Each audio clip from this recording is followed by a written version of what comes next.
তুই কি আমার মান সম্মান রাখবি না? এই ইঁদুরের মতো ছাগল কোন জায়গা থেকে এনেছিস? ওই হারাম ইনকামের কুরবানির গোশত আমার মুখে উঠবে না। এলাকার সবচেয়ে বড় গরুটা যেন আমার বাড়ি ঢোকে। তুই তো তোর নিজের ধ্বংস নিজেই ডেকে আনছিস আকবর। শোনো ব্যাপারী, টাকা কিন্তু আমার 5 লাখ। এলাকার সবচেয়ে বড় গরুটা যেন আমার বাড়ি ঢোকে। স্যার, আপনি এ নিয়ে টেনশন করেন না। আমি আপনার মোবাইলে যে ছবি দেখাইছি, এর থেকে যদি গরু ভালো না হয় তাহলে আপনার আরেকটা গরু আমি দিয়ে দেবো। আচ্ছা ঠিক আছে, গরু যেন ভালো মতো যত্ন নেয় এটা খেয়াল রেখো। আর আমি ব্যাংকে থেকে টাকা তুলে বাদ বাকি টাকা তোমার দিয়ে দিচ্ছি।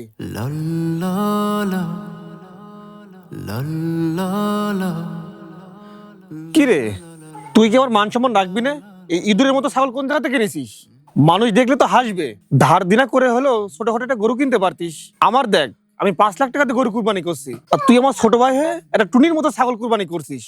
মিয়া ভাই, আমার হালাল উপার্জনের কষ্টে জমানো 15,000 টাকা দিয়ে আমি এই ছাগলটা কিনেছি কুরবানির জন্য।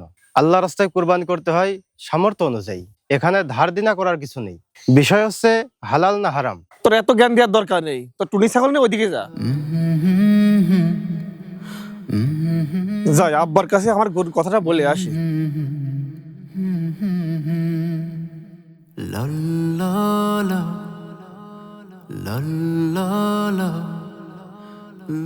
বাবা, আপনি আমল করছেন?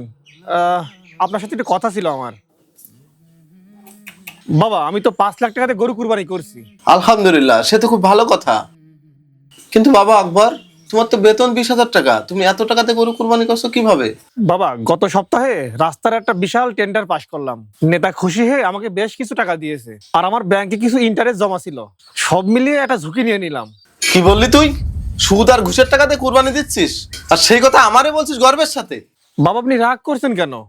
টাকা যেখান থেকেই আসুক, আমি তো আল্লাহর নামেই জবাই করছি। রক্ত মাংস এগুলোকে আমি খাবো, সব তো গরিবদের বিলিয়ে দিব। এটা তো আমার গুনাহ মাপে উল্টো সওয়াব হবে। শোনো ভাই, নিয়ত ভালো হলেই হারাম কাজ হালাল হয়ে যায় না। হাদিসে রাসূল সাল্লাল্লাহু আলাইহি ওয়াসাল্লাম স্পষ্টভাবে বলেছেন, নিশ্চয় আল্লাহ তাআলা পবিত্র, তিনি পবিত্র ও হালাল বস্তু ছাড়া কোনো জিনিস কবুল করেন না। তুই তো তোর নিজের ধ্বংস নিজেই ডেকে আনছিস আকবর। ওই হারাম ইনকামের কুরবানির গোশত আমার মুখে উঠবে না। কিন্তু আমি তো ভেবেছিলাম বড় গরু কুরবানি দিলে মানুষ আমাকে সম্মান করবে, আল্লাহও খুশি হবে। আপনার ওই 5 লাখ টাকার বিশাল গরুর আল্লাহর কাছে কোনো মূল্য নেই, কারণ ওইটার মধ্যে রয়েছে হারাম, রয়েছে অহংকার। শোন, আল্লাহ তাআলা কুরআনে কি বলে জানিস? আল্লাহ শুধু মুত্তাকিদের পক্ষ থেকেই কুরবানি কবুল করেন। সুদ আর ঘুষ হচ্ছে আল্লাহর সাথে যুদ্ধ ঘোষণা করার মতো জিনিস। বাবা, শয়তানের ধোঁকায় পড়ে আমি কত বড় ভুল করতে যাচ্ছিলাম। সমাজের মানুষের কাছে বড় হতে গিয়ে আমি আল্লাহর কাছে ছোট হয়ে যাচ্ছিলাম। আমার এই কুরবানি আল্লাহ কবুল করবেন না বাবা। আমি এখন কি করব? শোন বাবা, ইবাদত আল্লাহর সন্তুষ্টের জন্য, মানুষকে দেখানোর জন্য না।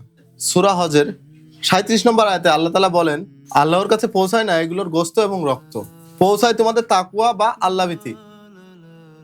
বাবা তওবা করো, বাবা সাচ্চা দিলে তওবা করো। তোর টাকা নেই, কুরবানি দেওয়ার দরকার নেই, কিন্তু ওই হারাম টাকা দিয়ে কুরবানি দিস না। বাবা, আমি সিদ্ধান্ত পরিবর্তন করলাম। আমি আজই কুরবানি টাকা ফেরত নেব। আমি হালাল টাকা উপার্জন করে আগামী বছর কুরবানি করব। কুরবানি হোক রবের সন্তুষ্টির জন্য, হারাম টাকায় মানুষকে দেখানোর জন্য নয়।